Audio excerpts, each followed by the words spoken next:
So I'm back with my co-host, the original Motion Picture Enterprise 1701, no A, B, C, or D.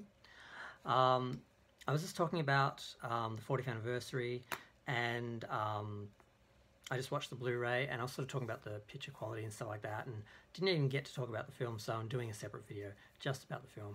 Now, I love Star Trek The Motion Picture. It's my favorite of Star Trek films. And I've been trying to work out why, because a lot of people don't like Star Trek The Motion Picture. They see it as not part of the other films, different, blah, blah, blah. And I think it's the most Star Trek of the Star Trek films. It embraces the best qualities of Star Trek. It is intellectual. It makes you think. It makes you think about identity, of consciousness, of evolution, of who you are, your goals, all these sort of things that the characters are going through, that Vija is going through. And it has a mystery. I mean, up until the reveal, it has a mystery. There's unknown, there's strangeness. Vija going into the cloud, as long as it takes, I love every second of it, because it's just, that's for me what Star Trek is: exploration, the unknown, mystery, just strangeness, strange new worlds. These are very simple things, but these are things that we don't get in the other Star Trek films. All we get in the other Star Trek films is villain of the week.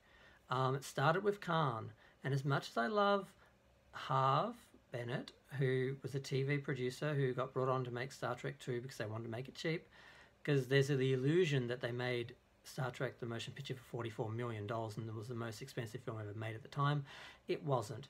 They whacked all the money they spent trying to make several Star Trek TV movies and an earlier Star Trek film and a Star Trek TV series all onto the budget for Star Trek The Motion Picture, so they could write it off, or whatever Hollywood magic that they do. And it's really unfair to the film, because it really only cost about $25 million, and the original projection was, I think, $15 million was the TV film, or the early film they were going to make. And it doesn't deserve it, but Harve came on for that reason, and he looked at the whole Star Trek series, and the character he found interesting was Khan.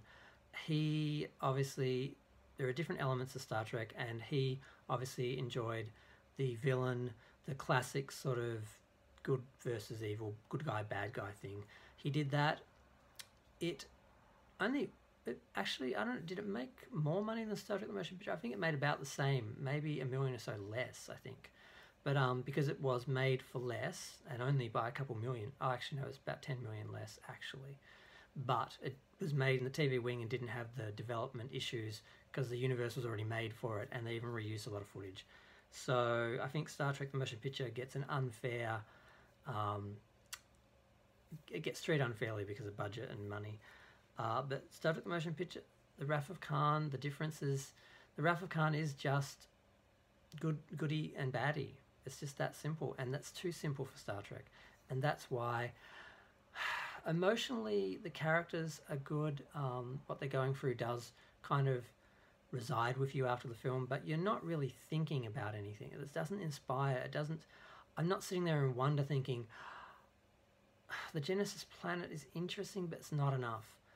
Vija, what happened to Vija and Decca and Ilea, that is unexplained. It is beautiful. It is still unknown. Like the whales from Star Trek 4. That's my second favourite Star Trek film for the same reason. There's mystery. There's intrigue. You don't even know exactly what is happening at first, and then you find out it's all about the whales.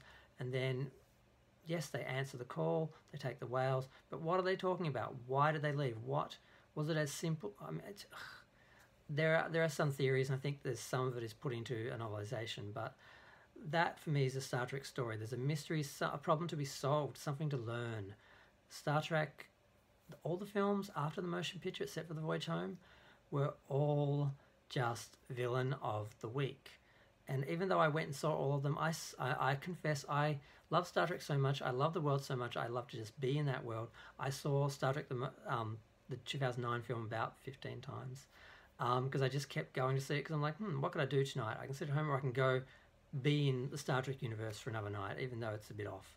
So, and I did the same thing Into Darkness, even though it wasn't as good. And partly because I do like big budget action, so I wasn't as upset with some people that they did go the action route, but they needed to have the other Star Trek elements in play, and they didn't. And Beyond was more like a Star Trek film, but there were so many things that were non-Star Trek, like the whole idea that space was empty and boring, and the characters weren't happy unless they were fighting.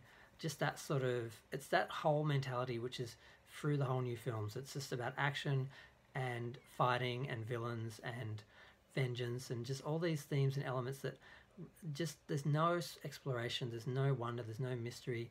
There's that little moment when they first go in and Beyond into find out what's happened to, no, I'm getting into Beyond. I'm running out of time. I don't want to talk about the story.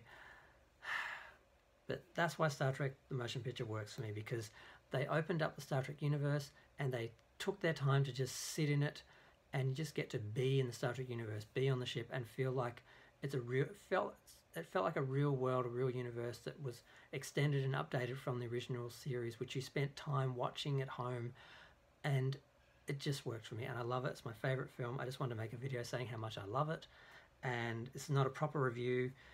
It's not an update to what's happening with the 4K thing or the director's edition. I don't know where that's going. We haven't had any news. I was hoping for some news, but it's the 40th anniversary, and I just wanted to watch the film and just make a little video about why I love it, and this is it. So thanks.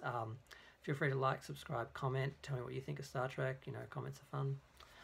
If you love Star Trek the motion picture, share that with me, please. I love it. Thanks. Bye.